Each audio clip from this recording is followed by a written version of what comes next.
नमस्कार दोस्तों, स्वागत है आप सभी का आपके अपने इस YouTube चैनल पर। दोस्तों, आज हम NCERT के तारतम्य को आगे बढ़ाते हुए इतिहास के अध्याय 3 में आरंभिक नगर पढ़ने जाएंगे।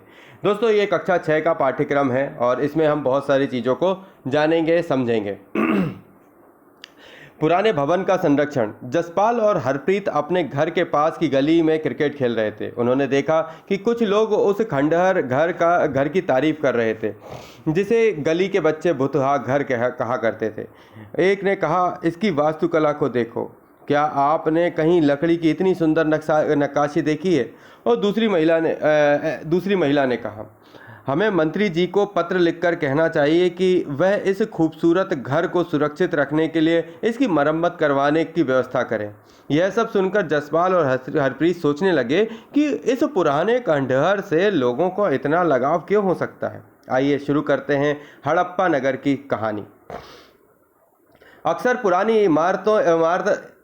पुरानी इमारत अपनी कहानी बताती है। लगभग 150 साल पहले जब पंजाब में पहली बार रेलवे लाइन बिछाई जा रही थी, तो इस काम में जुटे इंजीनियरों को अचानक हड़प्पा स्थल मिला, जो आधुनिक पाकिस्तान में है। उन्होंने सोचा कि यह एक ऐसा खंडहर है जहां से अच्छी ईंटें मिलेंगी। यह सोचकर वे हड़प्पा के खंडहर से हजारों ईंट उखाड़ ले गए, जिसमें उन्होंने रेलवे लाइन बिछाई, और इससे कई इमारतें पूरी तरह नष्ट हो गईं। उसके बाद लगभग 80 साल पहले पुरातात्विकों ने इस स्थल को ढूंढा, और तब पता चला कि यह खंडहर उपमहाद्वीप के सबसे पुराने शहर में से एक है। क्योंकि इस नगर की खोज सबसे पहले हुई थी, इसलिए बाद में मिलने वाले इस तरह के सभी पुरास्थलों में जो इमारतें और चीज़ें मिली, उन्हें हड़प्पा सभ्यता की इमारतें कहा गया। और इस शहर का निर्माण लगभग 4700 वर्ष पूर्व हुआ था। प्रायः पुरानी इमारत को तोड़कर उनकी जगह पर नए भवन बनाए जाते हैं। क्या तुम्हें लगता है कि पुरानी इमारतों को सुरक्षित रखना चाहिए? इस नगर की विशेषता क्या थी? इस नगर में कई को 2 या 2 से ज़्यादा हिस्सों में विभाजित किया गया था। प्रायः पश्चिमी भाग छोटा था लेकिन ऊंचाई पर बना था, और पूर्वी हिस्सा बड़ा था लेकिन यह निचले इलाकों में था। ऊंचाई वाले भाग को पुरातात्विकों ने नगर दुर्ग कहा, और निचले हिस्से को निचला नगर कहा। इन दोनों हिस्सों की 4 दीवारियां पकी ईंटों से बनाई गई थीं, और इसकी ईंटें इतनी अच्छी पकी थीं कि हजारों साल बाद आज तक उनकी दीवारें खड़ी रहीं। दीवारें बनाने के लिए ईंटों की चिनाई इस तरह करते थे कि दीवारें खूब मजबूत रहें। कुछ नगरों के नगर दुर्ग में कुछ खास इमारतें बनाई गई थी। मिसाल के तौर पर मोहनजोदड़ो में खास तालाब बनाया गया था, जिसे पुरातात्विकों ने महान स्नानागार कहा। इस तालाब को बनाने में ईंट और प्लास्टर का इस्तेमाल किया गया, और इसमें पानी का रिसाव रोकने के लिए प्लास्टर के ऊपर चारकोल की परत चढ़ाई गई थी। इस सरोवर में 2 तरफ से उतरने के लिए सीढ़ियां बनाई गई थीं, और चारों ओर कमरे बनाए गए थे। इससे भरने के लिए पानी कुओं से निकाला जाता था। उपयोग के बाद इसे खाली कर दिया जाता था। शायद यहाँ विशिष्ट नागरिक विशेष अवसरों पर स्नान किया करते थे। कालीबंगा और लोथल जैसे अन्य नगरों में अग्निकुंड मिले हैं, जहाँ संभवतः यज्ञ किए जाते होंगे। हड़प्पा, मोहनजोदड़ो और लोथल जैसे कुछ नगरों के बड़े बड़े भंडार गृह मिले हैं। आइए यहाँ पर देखते हैं। ये नगर आधुनिक पाकिस्तान के पंजाब और सिंध प्रांत, भारत के गुजरात, राजस्थान और हरियाणा और पंजाब प्रांतों में मिले हैं। इन सभी स्थलों से पुरातात्विकों को अनोखी वस्तुएं मिली हैं, जैसे मिट्टी के लाल बर्तन जिन पर काले रंग के चित्र बने थे, पत्थर के बांट, मुहरे, मनके, तांबे के उपकरण तथा पत्थर के लंबे ब्लेड आदि। मानचित्र 3, उपमहाद्वीप के आरंभिक नगर। देखिए, अब अपन यहाँ पर आते हैं। ये भारत का क्षेत्र है। इस भारत के क्षेत्र में इस हिस्से पर क्या है, ये पूरा जो एरिया है, यहाँ इस एरिया को अपन क्या बोलते हैं? ये आरंभिक नगर बोलते हैं। अब इस हिस्से पे ऊपर पे देखें तो ये मोहनजोदाड़ो, और यहीं पर ही क्या है? हड़प्पा। ये सिंधु नदी के तट पर है, ठीक है। एक रावी नदी के तट पर है, ये रहा रावी की नदी के तट पर हड़प्पा सभ्यता है, और मोहनजोदड़ो जो है वो सिंधु नदी के तट पर ये जो शहर बसे हुए हैं। फिर गंभीरवाला, कालीबंगा, राखलगढ़ी, चहुंदड़ो, सोतका को, धौलावीरा, सुरकोता, लोथल। इसके बाद ऊपर की तरफ अगर चले तो ये पूरा का पूरा जो हिस्सा है, ये क्या है जो अभी मैंने ऊपर पढ़ा, ये इतने पूरे इलाके को पंजाब हरियाणा पूर्व है ना, पंजाब हरियाणा राजस्थान, ये लिखो पंजाब, पाकिस्तान के पंजाब और सिंध प्रांत, भारत के गुजरात, राजस्थान और हरियाणा और पंजाब प्रांत में मिले हैं। ठीक है, इस तरीके के हिस्सों पे क्या मिले हैं अपने को, नए नगर मिले हैं। और इनकी विशेषताएं क्या थी, हमने अभी पढ़ा। इनकी मेन विशेषता क्या थी, ये ऊपर वाले हिस्से को अपन नगर दुर्ग कहते हैं, निचले हिस्से को निचला नगर कहते हैं। 4 दीवारें ईंट की बनी थी, ईंटों की इतनी मजबूत चिनाई की जाती थी कि ये आज भी खड़े हुए हैं। प्लास्टर और जो स्नानागार मिला है उसे महान स्नानागार नाम दिया गया। इस स्नानागार में क्या होता था, ईंट और प्लास्टर का इस्तेमाल किया गया था और पानी के रिसाव को रोकने के लिए चारकोल की एक क्या परत चढ़ाई गई थी। चारों तरफ कमरे बने हुए थे और कुएं से इसमें पानी भरा जाता था। कुछ विशेष ये देखिए उस स्नानागार का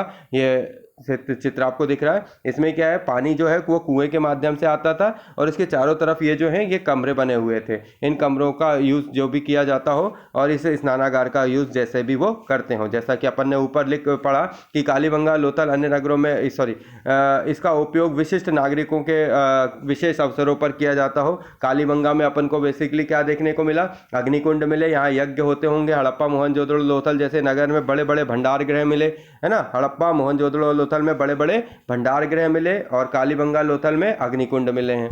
ठीक है, आगे बढ़ते हैं। भवन नाले और सड़कें। इस नगर के घर आमतौर पर 1 या 2 मंजिल के होते थे। घर के आंगन के चारों ओर कमरे बनाए जाते थे, मतलब घर के चारों ओर क्या बनाए जाते थे, आंगन के चारों ओर कमरे बनाए जाते थे। अधिकांश घर, मतलब इस तरीके का घर है, बीच में क्या है आंगन, उसके बाद चारों तरफ क्या बनाया जाता था, घर बनाया जाता था जो जैसे लोग रहते थे।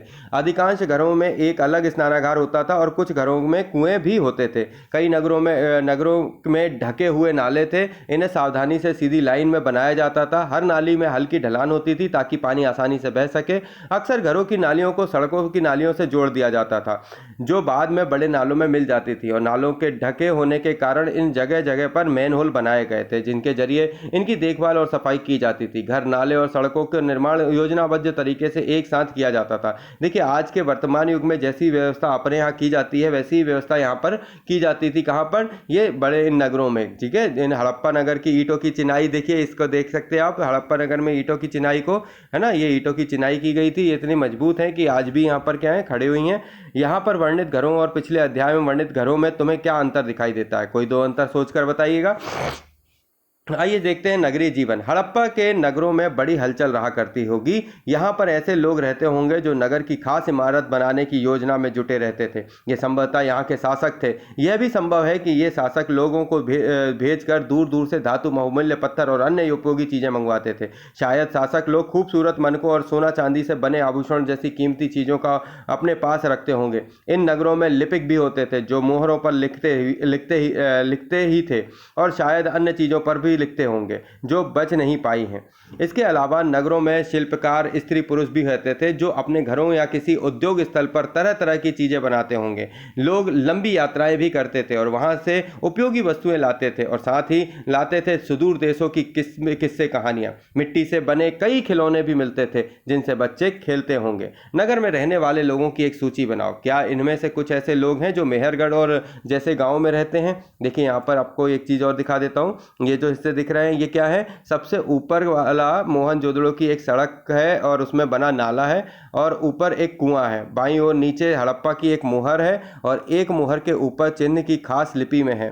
चिन्ह एक खास लिपि में है। उपमहाद्वीप में पाए गए लेखन का यह प्राचीन उदाहरण है। विद्वानों ने इसे पढ़ने की कोशिश की है लेकिन अभी तक यह पता नहीं चल पाया है कि इसका अर्थ क्या है। दाईं ओर नीचे पकी मिट्टी के खिलौने हैं। देखिए ये मुहर है, मुहर पे कुछ किस्म का ये क्या बना हुआ है ना, उभरा हुआ है। उसके बाद ये चीज़ें हैं। उसके बाद ये नाली नुमा हिस्से हैं। देखिए घरों के पास नालियाँ होती थी जिनसे पानी बहकर सीधे रास्ते से जाया करता था। ये कुआं बना हुआ है जिसके माध्यम से सभी अपने यूटिलाइजेशन ऑफ वाटर का यूज़ करते थे और रहे होंगे।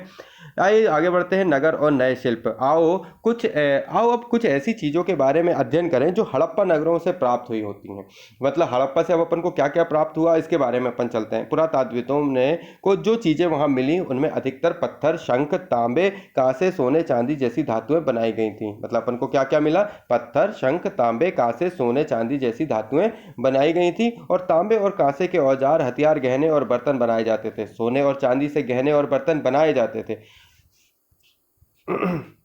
यहाँ मिली सबसे आकर्षक वस्तुओं में मन के बांट और फलक हैं। सबसे ज़्यादा क्या है?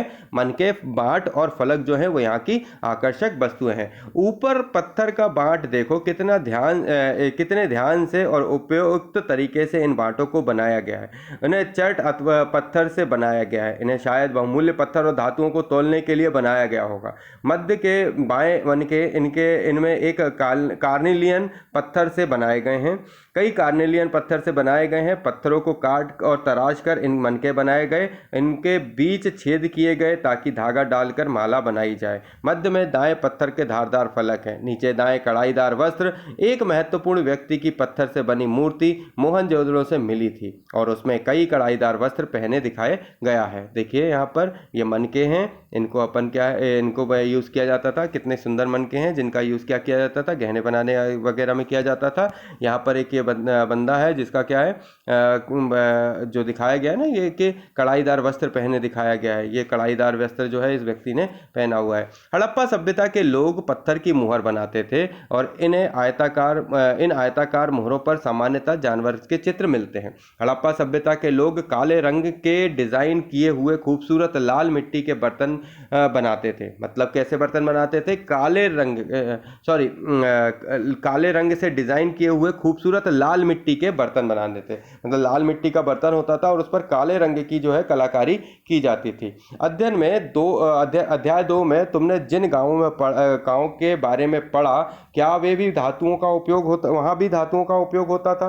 क्या वे पत्थर के बांट बनाते थे? संभवतः 7000 साल पहले मेहरगढ़ में कपास की खेती होती थी। मोहनजोदड़ो से कपड़े के टुकड़ों के अवशेष, चांदी की एक फूलदान के ढक्कन तथा कुछ अन्य तांबे की वस्तुओं से चिपके हुए मिले हैं। पक्की मिट्टी तथा फेंस के बनी तकलियां सूत कताई का संकेत देती हैं। यानी कि ये कि जो मोहनजोदड़ो से कपड़े का टुकड़े का अवशेष मिला है वह चांदी के एक फूलदान के ढक्कन तथा कुछ अन्य तांबे की वस्तुओं से चिपके हुए मिले हैं। मतलब जो कपड़ा का टुकड़ा वो किससे मिला है? अपन को चांदी के फूलदान से चिपका हुआ मिला है, तांबे के वस्तुओं से चिपका हुआ मिला है। पक्की मिट्टी तथा फेंस से बनी तकलियां सूत कताई का संकेत देती हैं। ठीक है, तकलियन क्या होती हैं? जिनसे सूत कताई की जाती है। पिछले अध्याय में मैंने तकलियन दिखाया था कैसा होता है। एक लंबी सी इस तरीके का एक ऐसा कुछ होता है, सॉरी उल्टा कर दिया मैंने। ये ऐसा कुछ होता है जिसका काम क्या होता है? सूत काटने का उसके काम में किया जाता है। आप पिछले अध्याय में देख सकते हैं। इनमें से अधिकांश वस्तुओं का निर्माण विशेषज्ञों ने किया था। विशेषज्ञ उसे कहते हैं जो किसी खास चीज को बनाने के लिए खास प्रशिक्षण लेता है, और जैसे पत्थर तराशना, मनके चमकाना या फिर मोहरों पर पच्चीकारी करना आदि। पृष्ठ 28 पर चित्र देखो कि मूर्ति का चेहरा कितने आकर्षक ढंग से बनाया गया है और उसकी दाढ़ी कितनी अच्छी तरह दर्शाई गई है। यह किसी विशेष मूर्तिकार का ही काम हो सकता है। हर व्यक्ति विशेष नहीं हो सकता। हमें यह पता नहीं कि क्या सिर्फ पुरुष ही ऐसे काम में प्रशिक्षण हासिल करते थे या फिर केवल महिलाएं ही। शायद कुछ महिलाएं और पुरुष दोनों ही इस काम में दक्ष रहे होंगे। फेंस, पत्थर और शंख प्राकृतिक तौर पर पाए जाते हैं। मतलब पत्थर और शंख प्राकृतिक तौर पर पाए जाते हैं, लेकिन फेंस को कृत्रिम रूप से तैयार किया जाता है। बालू या स्फटिक पत्थरों के चूर्ण को गोंद से मिलाकर उससे वस्तुएं बनाई जाती हैं। मतलब बालू या स्फटिक पत्थर के चूर्ण को गोंद से मिलाकर वस्तुएं मिलाई जाती हैं। उनके बाद उन वस्तुओं पर चिकनी परत चढ़ाई जाती है। इस चिकनी परत के रंग प्रायः नीले या हल्के समुद्री होते थे। फेंस के मनके, चूड़ियाँ, बाले और छोटे बर्तन बनाए जाते थे। फेंस से मनके, चूड़ियाँ, बाले और छोटे बर्तन बनाए जाते थे। कच्चे माल की खोज। कच्चा माल उन पदार्थों को कहते हैं जो या तो प्राकृतिक रूप से मिलते हैं या फिर किसान या पशुपालक उनका उत्पादन करते हैं। जैसे लकड़ी या धातुओं के अयस्क प्राकृतिक रूप से उपलब्ध कच्चे माल हैं। इनसे फिर कई तरह की चीज़ें बनाई जाती हैं। मिसाल के तौर पर किसानों द्वारा पैदा किए गए कपास को कच्चा माल कहते हैं, जिसके बाद से कताई बुनाई करके कपड़ा तैयार किया जाता है। हड़प्पा के लोगों को कई चीज़ें वहीं मिलती थी, लेकिन तांबा, लोहा, सोना, चांदी या बहुमूल्य पत्थर जैसे पदार्थों को दूर दूर से आयात करते थे। हड़प्पा के लोग तांबे का आयात संभवतः आज के राजस्थान से करते थे, ताकि यहाँ तक कि पश्चिम एशियाई देश ओमान से भी तांबे का आयात किया जाता था। कांसा बनाने के लिए तांबे के साथ मिलाई जाने वाली धातु टिन का आयात आधुनिक ईरान और अफगानिस्तान से किया जाता था। सोने का आयात आधुनिक कर्नाटक और बहुमूल्य पत्थर का आयात गुजरात, ईरान या अफगानिस्तान से किया जाता था। चीज़ों को एक जगह से दूसरी जगह कैसे ले जाया जाता था। इन चित्रों को देखो, एक खिलौना है और दूसरी एक मुहर है। क्या तुम बता सकते हो कि हड़प्पा के लोग यातायात के लिए किन साधनों का प्रयोग करते थे? पिछले अध्याय में तुमको पहिए वाले वाहन की जानकारी दी गई है? पिछले अध्याय में तुमको पहिए वाले वाहनों की जानकारी दी गई है। बच्चों का खिलौना हल। आज हल चलाने वाले ज़्यादातर किसान पुरुष होते हैं। हमें ज्ञात नहीं है कि क्या हड़प्पा में भी यही प्रथा थी। ठीक है, आगे बढ़ते हैं। देखिए, ये एक खिलौना बनाया हुआ है जिसमें ये जो गाड़ी दिख रही है ना, उसके बाद इक्का गाड़ी इसको बोलते हैं। ठीक है, आगे बढ़ते हैं। नगरों में रहने वालों के लिए भोजन। लोग नगर के अलावा गांव में भी रहते थे।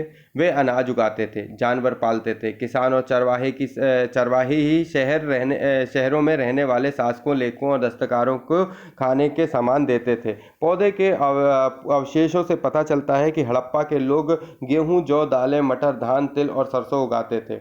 जमीन की जुताई के लिए हल का प्रयोग एक नई बात थी। हड़प्पा काल के हल तो नहीं बच पाए हैं क्योंकि वे प्रायः लकड़ी के बनाए जाते थे, लेकिन हल के आकार के खिलौने मिले हैं। इस क्षेत्र में बारिश कम होती है, इसलिए सिंचाई के लिए लोगों ने कुछ तरीके अपनाए होंगे। संभवतः पानी का संचय किया जाता होगा और जरूरत पड़ने पर उससे फसलों की सिंचाई की जाती होगी। हड़प्पा के लोग गाय, भैंस, भेड़ और बकरियां पालते थे।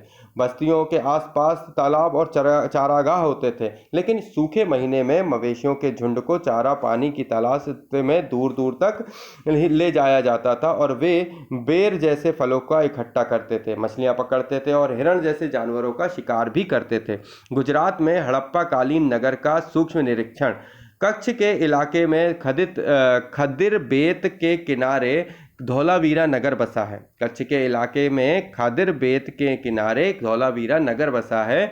वहाँ साफ पानी मिलता है और ज़मीन उपजाऊ थी। जहाँ हड़प्पा सभ्यता में कई नगर दो भागों में विभक्त थे, वहाँ धौलावीरा नगर की 3 भागों में बट गया था। इसके हर हिस्से में चारों ओर पत्थर की ऊंची ऊंची दीवार बनाई गई थी और इसके अंदर जाने के लिए बड़े बड़े प्रवेश द्वार थे। इस नगर में एक खुला मैदान भी था जहां सार्वजनिक कार्यक्रम आयोजित किए जाते थे। यहां मिले कुछ अवशेषों में हड़प्पा लिपि के बड़े बड़े अक्षरों को पत्थर में खुदा पाया है। इन अभिलेखों को संभवतः लकड़ी में जड़ा गया है। यहाँ एक अनोखा अवशेष है क्योंकि आमतौर पर हड़प्पा के लेख मुहर जैसी छोटी वस्तुओं पर पाए जाते थे। गुजरात की खंबात की खाड़ी में मिलने वाली साबरमती की एक उपनदी के किनारे बसा लोथल नगर ऐसे स्थानों पर बसा है जहाँ कीमती पत्थर जैसा कच्चा माल आसानी से मिल जाता था। यह पत्थरों, शंखों, धातुओं से बनाई गई चीज़ों की एक महत्वपूर्ण केंद्र था। इस नगर में एक भंडार गृह भी था और इस भंडार गृह के में कई मुहर और मुद्रांकन या मुहर बंदी यानी गीली मिट्टी पर दबने पर बनी उसकी छाप मिले हैं। ये जो पूरा पोर्शन है इसके बारे में बताता हूँ। लोथल का बंदरगाह, यह बड़ा तालाब लोथल का बंदरगाह रहा होगा जहाँ समुद्र के रास्ते आने वाले नावें रुकती थी। संभवतः यहाँ पर माल चढ़ाया या उतारा जाता रहा होगा। आइए आगे बढ़ते हैं। यहाँ पर एक इमारत मिली है जहाँ संभवतः मनके बनाने का काम होता था। पत्थरों के टुकड़े, अधबने मनके बनाने वाले उपकरण और तैयार मनके भी यहाँ मिले हैं। मुद्रा यानी कि मुहर का मुद्रांकन या मुहरबंदी। मोहरों का प्रयोग सामान से भरे उन डिब्बों या थैलों में को चिन्हित करने के लिए किया जाता होगा जिन्हें एक जगह से दूसरी जगह भेजा जाता था। थैले को बंद करने के बाद उनके मोहरों पर गीली मिट्टी पोत कर उन पर मुहर लगाई जाती थी। मोहरों की छाप को मुहरबंदी कहते हैं। मतलब पूरा जैसा पोर्शन है उसको बंद कर दिया। बंद करने के बाद जिस उसका पोर्शन जहाँ से उसे खोला जाता है उसको पूरी गीली मिट्टी से छाप दिया जाता था और छापने के बाद उस पर क्या है मुहर लगा दी जाती थी, जिससे कि वो खुलेगा तो पता चलेगा। और अगर यह छाप टूटी हुई नहीं होती थी तो यह साबित होता था कि सामान से के साथ कोई छेड़छाड़ नहीं हुई है। आज भी मुहर का प्रयोग होता है। पता लगाओ कि मुहर का उपयोग किस लिए किया जाता है। सभ्यता के अंत का रहस्य। लगभग 3900 साल पहले एक बड़ा बदलाव देखने को मिला। अचानक लोगों ने इन नगरों को छोड़ दिया। लेखन, मुहर और बांटों का प्रयोग बंद हो गया। दूर दूर से कच्चे माल का आयात काफी कम हो गया। मोहनजोदड़ो में सड़कों पर कचरे के ढेर बनने लगे। जल निकासी प्रणाली नष्ट हो गई और सड़कों पर ही झुग्गीनुमा घर बनाए जाने लगे।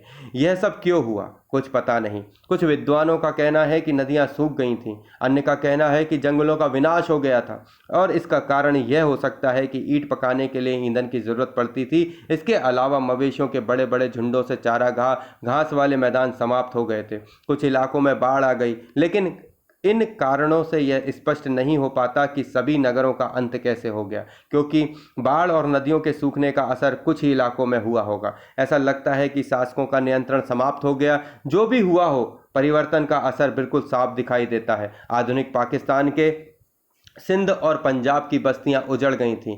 कई लोग पूर्व और दक्षिण के इलाकों में नई और छोटी बस्तियों में जाकर बस गए। इसके लगभग 1400 साल बाद नए नगरों का विकास हुआ और इनके बारे में तुम अध्याय 5 और 8 में पढ़ोगे। अन्यत्र आइए जानते हैं। अपने एटलस में मिस्र ढूंढो। नील नदी के आसपास वाले इलाकों को छोड़कर मिस्र का अधिकांश भाग रेगिस्तान है। लगभग 5000 साल पहले मिस्र के शासन करने वाले राजाओं ने सोना, चांदी, हाथी दांत, लकड़ी और हीरे जवाहरात लाने के लिए अपनी सेनाएं दूर दूर तक भेजी। इन्होंने बड़े बड़े मकबरे बनवाए जिन्हें पिरामिड के नाम दिए जाने लगे। राजाओं के मरने पर उनके शवों को इन्हीं पिरामिडों में दफनाकर सुरक्षित रखा जाता था और इन शवों को मम्मी कहा जाता था। इनके शवों के साथ भी उनके अनेक चीजें दफनाई जाती थी। उनमें खाद्य, पेय, वस्त्र, गहने, बर्तन, वाद्य यंत्र, हथियार और जानवर शामिल थे। कभी कभी शव के साथ उनके सेवक और सेविकाओं को भी दफना दिया जाता था। दुनिया के इतिहास में शवों को दफनाने की परंपरा को देखते हुए मिस्र में सबसे ज्यादा धन दौलत खर्च किया जाता था। क्या तुम्हें पता लगता है कि मरने के बाद इन राजाओं को इन चीजों की जरूरत पड़ी होगी?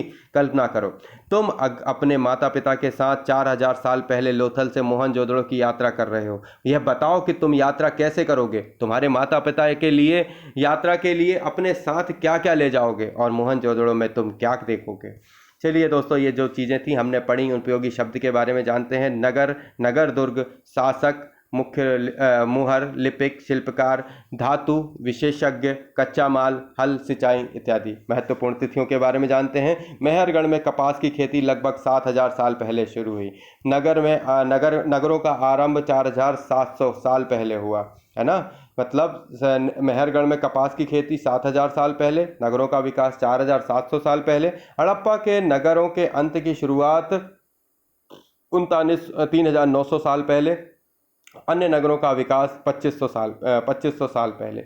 तो नगरों का विकास हुआ 2500 साल पहले, हड़प्पा नगर का अंत हुआ 3900 साल पहले और नगरों का आरंभ हुआ 4700 साल पहले। और खेती, मेहरगढ़ में कपास की खेती जो है लगभग 7000 साल पहले। इन तिथियों का पता चला। तो दोस्तों, जो बातें मैं आपके सामने लेकर आया, ये अध्याय आपके सामने लेकर आया, इनमें हमने पढ़ा हड़प्पा, मोहनजोदड़ो, लोथल, धोलावीरा, ठीक है, कालीबंगा, चहुंदड़ो, इन सभी के बारे में हमने पढ़ा। हड़प्पा की कहानी पढ़ी। इन सभी पुराने पुरापाषाण और इतिहास के बारे में हमने जाना। इन बहुत सारी चीज़ों के बारे में समझा। दोस्तों, ये चैप्टर थोड़े से लेंदी हैं, इनको सुनने में थोड़ा सा क्या है इंटरेस्ट कम आता है, पर ये बहुत ज़रूरी चीज़ें हैं कि इन पर इंटरेस्ट लगाया जाए, क्योंकि इतिहास सुनने का ही बना हुआ है। इतिहास को सुनने में ही मज़ा है। मैं कोशिश करूँगा इन्हें और कहानीनुमा आप तक प्रस्तुत करूँ और भी आगे अच्छी चीज़ें आपके पास तक लेकर आऊँ। तो जब तक मेरे पास कुछ खास नया नहीं है, लेता हूँ आपसे इजाज़त। जय हिंद, जय भारत। थैंक यू दोस्तों।